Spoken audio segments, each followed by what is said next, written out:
here's another raw one for you. All right. I was at an event last night, really great event, hosted by some really cool people. And I got to meet a lot of really cool people as well. And I was meeting most people for the first time. There were a few buddies that I met at other events and from other places in the world. But most people, first impressions, and first impressions matter a lot. Like, one thing for me is even when I've worked with clients in the past for my own business, they come back to me after I've announced, hey, I'm raising my prices. And they're like, oh, you're still doing this? I'm like, no. But their first impression of me was lower ticket, and they think I'm still doing the same quality of work, even though my quality of work has been updated. And overall, you grow as a person. But still, people in their minds, they think back to first impressions. So I was making a lot of first impressions at this party, and you could tell in my energy I wasn't being truly authentic. I've been to meetups in the past where I kind of toned down, and then there's been times where I'm center of attention talking to everyone. And I feel like that center of attention Talon is way more authentically me. But for some reason, I couldn't tap into that then. And I'm not sure who really needs to hear this. I mean, if you're just watching because you're subscribed and you feel like you don't need to hear this message isn't really resonating with you as much right now, feel free to click away. But if you are discovering all this for the first time, you don't know me, you don't know my background, then continue watching because there's a reason that this video came to you. And I honestly felt inspired just to make this today. I do my weekly uploads, but I was going to post something completely different originally. And I was coming back from this run, just met other people. I went to this other run club thing, first time going. Again, a lot of first impressions, but I was way more authentically myself. And that showed. And I actually connected with a lot of people there as well as I connected with people last night. But I just noticed a difference in my energy then. And when you're tapped into the most authentic you're not necessarily telling everyone everything about you, but you aren't putting on a facade. Your personality isn't a facade. You could say the words that come out of your mouth can be complete lies, but as long as your energy and personality are authentic, then it doesn't come out as a lie. And that's one thing that I've noticed was I was saying everything truthfully, but just the energy was off internally. And first off, didn't get very much sleep the night before. Been doing a ton of work this week. And I was just tired from doing work that day, and I still trudged out to this event. But looking back, I was just pushing my comfort zone with that, which is always good to do. Everyone who knows me knows that I love pushing my comfort zone. But I felt like I should have taken more time beforehand internally and really tapped into that authentic true me. And it's weird how you've probably experienced this, where sometimes you get bouts where you're like, I'm feeling myself, I'm in flow, in conversation. In flow in social interactions, for me, I find is much harder than in flow working on a project you really love solo. And for me, I love environments where I can say anything that's stupid, but it's just idea generation. I love brainstorming. Brainstorming is one of my favorite things to do, just in life and in conversation in general. So I felt like I wasn't tapped in as much then. And to get tapped in, I forgot this myself. First off, you need to get silence on. One thing that really helps me is listening to music that I genuinely enjoy and relaxes me.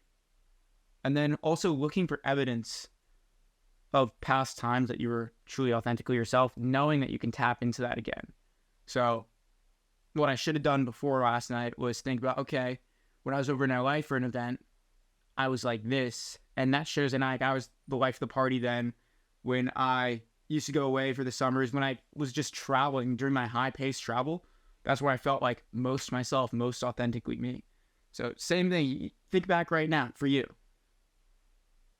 If you're feeling in the dumps right now, think about, all right, when was a time that I just felt on top of it and I felt authentically myself?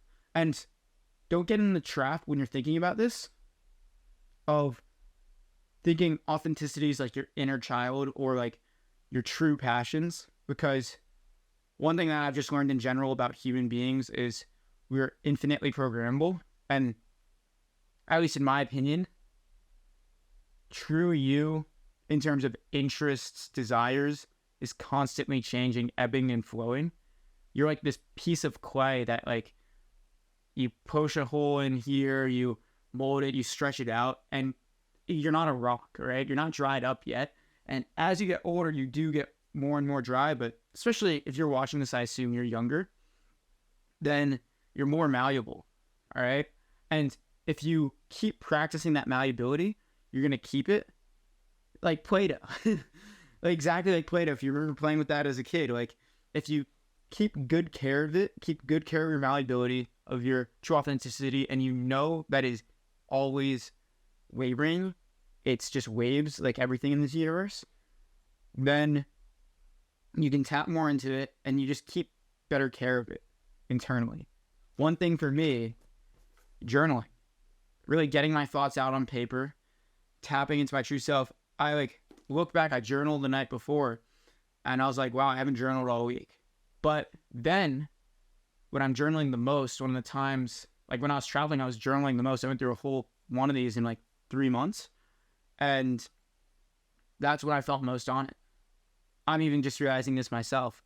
When I'm able to take down my thoughts and really express them out, and in that way, I'm not just spewing my like baggage on everyone, because people can tell that. That's why, honestly, I've never gone to professional therapy, but if you are thinking about it, go. Because if you have someone to talk to about all your baggage, it doesn't get let out on everyone else. And you can always like talk to that person. For me, I have accountability partners where I speak to weekly, and they're kind of just like my garbage. And one of them lives across the world, and he's a really good friend who I met across the world. While like the ones that I've had before, I've never met in person. We met online, got along online, and we're just like, all right, like cool. Like it's a third party perspective into your life, and then oftentimes we think, oh my gosh, my life's so hard, it's so complicated. But then when someone else looks at it, think about like your best friend's life, and think about some situation like them with a guy or girl, love interest, or just work, where they're like, oh my gosh, my life's so complicated. But you're like, no, like it's an easy problem. Sometimes you got to just disassociate. And then you realize, oh, I know this person authentically. And when I look past some of the problems that they're experiencing right now, they're actually very easy to solve. If they think, like in my case, I was like, oh shoot, I should have said that then and been like this then. But now I just own my decisions. That's in the past. The present moment is now. And disassociate, being like, in the grand scheme of things, that does not matter one bit. One bit. There's one guy who really just, we didn't get along. And I'm like, oh shoot, like we could have gotten along really well. We had a lot of similar interests, but it just didn't work out. I'm like, first off, chances I see this guy again, I mean, we have a lot of common friends, so it's an all right chance. And if his impression of me is still the same, then so be it. I can no longer change that. A lot of people are rooted things in their mind, but that's why for me, I always try to give people fresh starts. Like I've had friends who reach out to me, be like, oh my gosh, you're doing really well nowadays. Like, can you teach me some stuff? I'm like, yeah. There's only like probably 1 or 2 people that it's just like, that if they reach out back to me, I'll be like, nah, you did not treat me the best in the past. But people change. So I like to give people the benefit of the doubt. And maybe they just weren't their authentic self then. Going back full circle. You never know when someone's going through something that's harder than what it is. Maybe they aren't journaling as much. Maybe they just are dealing with their own identity. And that's why, like, you have to really translate your identity to who you want to be. You have to focus on that person that you want to be. You gotta know who that is. And that's the thing. You can choose anyone in the world. I chose, for me, someone who travels a bunch, not necessarily attached to material possessions, and loves just big talk, big existential conversations. That's what I've intentionally chosen. That was not a mistake. And that's because I believe that person is the person that I need to become to make the most impact in the world, as well as have the most fun at the same time. And I think that's a good balance for me. That's one dichotomy of making impact versus having fun I've always struggled with. And I'm like, all right, that's the perfect meld. But for other people, it might be, oh, the person who makes trillions of dollars and just sits in one place in one room and has people come to them. For some people, that might be even this. I'm reading the Steve Jobs book right now, and Steve Wozniak's talked about a bunch and how Steve Jobs and Steve Wozniak are just completely different individuals in terms of their personality. Steve Jobs was super abrasive, knew what he wanted, and also very much a capitalist. Steve Wozniak, on the other hand, wanted to give away a lot of stuff for free. He's always really nice to employees and always treaded lightly with people's emotions. Two completely different, and that's why when they made a company together, they both balanced each other out. But they both made their impact, this great impact in the world, in different ways for them, because they knew how they wanted to treat others in the world. They didn't say to someone else, they didn't say to each other, oh, you should be more like this. They accepted each other for who they were authentically.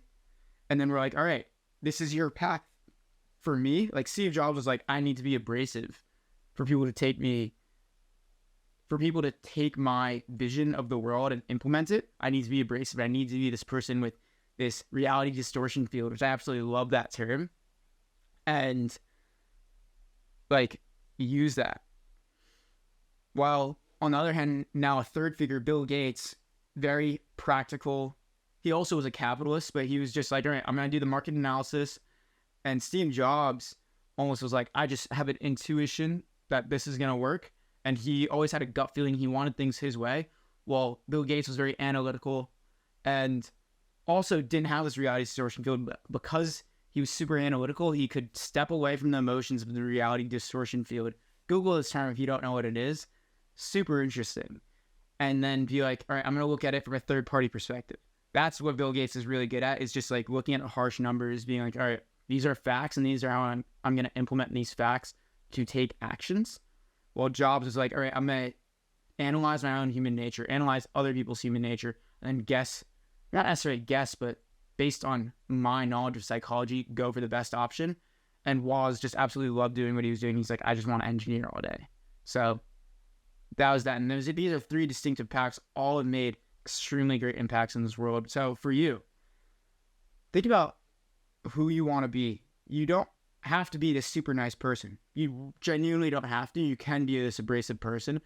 One of my mentors, every time I talk about him and other people know him, they're like, not every time, but most of the time, they're like, oh, I don't like that guy. Because he's very abrasive in person. But other people see that as his means, and that's the identity. He is like a master at this. He's chosen the identity to be very abrasive and standoffish. And for me, that isn't my path. That's not the path I've chosen. Who knows? I could change another path because, as we said, you're very malleable. But it's knowing or having the best guess, because not everyone knows who the person you need to become that is authentic, and embody that person. And if in your gut, that person that you want to be, doesn't seem like true to you, you get kind of butterflies with it, or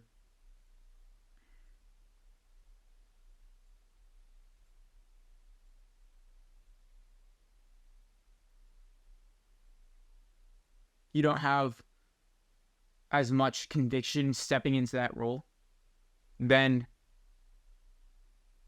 maybe you should readjust and think, what traits about this person should I adjust? That way I can feel better about embodying them. Thank you so much for listening to this rant. Hope you guys have enjoyed the rants so far. They're fun to make. They're quick to make. And my goal with these is just, if one person gains value, if one person's having a bad day, watches this and it cheers them up, gives them some direction. Or if somebody just stumbles upon this and they get some sort of realization and it changes their life, that's all it is for me. So one view, it's all that matters here. But if you were one of those people, please subscribe, because I put these out at least every other week, just these rant type videos, and comment what you've taken away. Comment what I can improve about these. Comment if you think I'm embodying my authentic self by putting these out. But in the meantime, enjoy the rest of your day. If it's night, get a good sleep, and continue exploring your minds, your authentic self, and the world. Hope you have an epic day.